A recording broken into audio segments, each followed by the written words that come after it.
News in 5. News and developments making headlines around the world in 5 minutes. World News in 5. Here on Radyo Pilipinas Worldwide.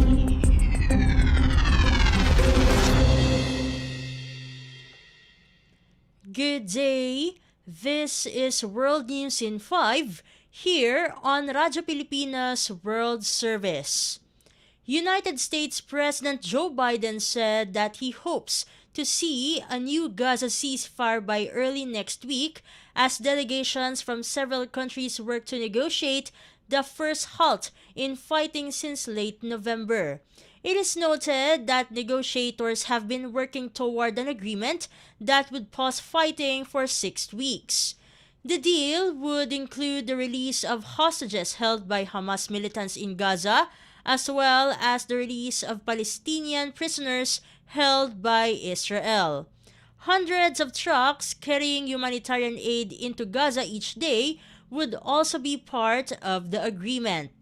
Israeli Prime Minister Benjamin Netanyahu has said a temporary ceasefire would not change Israel's plans to eventually carry out an offensive in the southern town of Rafah to achieve Israel's goal of eliminating Hamas.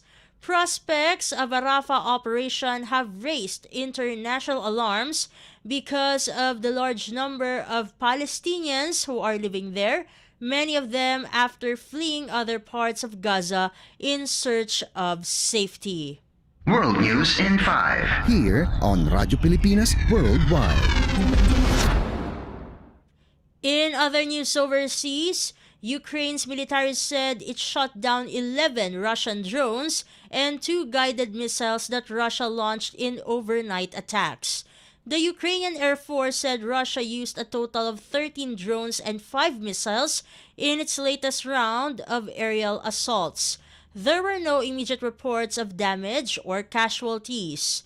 Ukrainian President Volodymyr Zelensky said in his nightly address on Monday that a meeting of European leaders included discussion of Ukraine's military arsenal, its ability to produce weapons, the supply of weapons from allies to Ukraine, and continuing support for Ukraine's battle against the Russian invasion.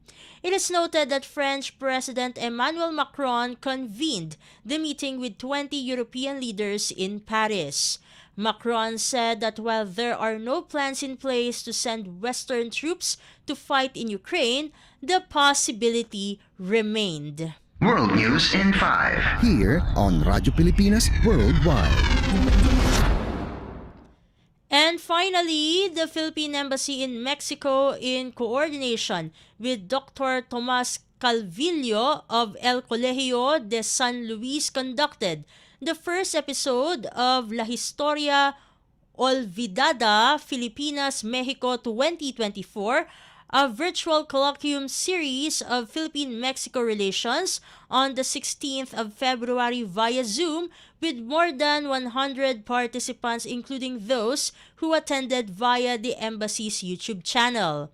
Mr. Javier Agote Aizpurua, shipwright and founder of Albaula Itzas Cultur Factoria, a maritime museum and shipyard in Spain, talk about maritime heritage as social development factor and the characteristics of the first Manila galleon. He emphasized the importance of maritime heritage in promoting culture and history, as well as its impact on economy and society. His presentation also centered on the characteristics of the Manila galleon, including its technology, route, and significance in the history of the Philippines and Mexico.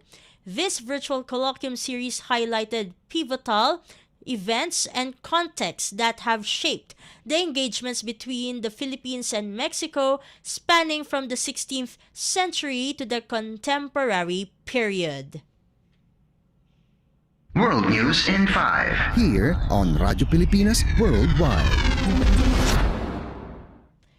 And that concludes today's edition of World News in 5 for Radyo Pilipinas World Service. This has been Steph Vicente Good day and stay safe, everyone. World News in 5. News and developments making headlines around the world in 5 minutes. World News in 5. Here on Radyo Pilipinas Worldwide.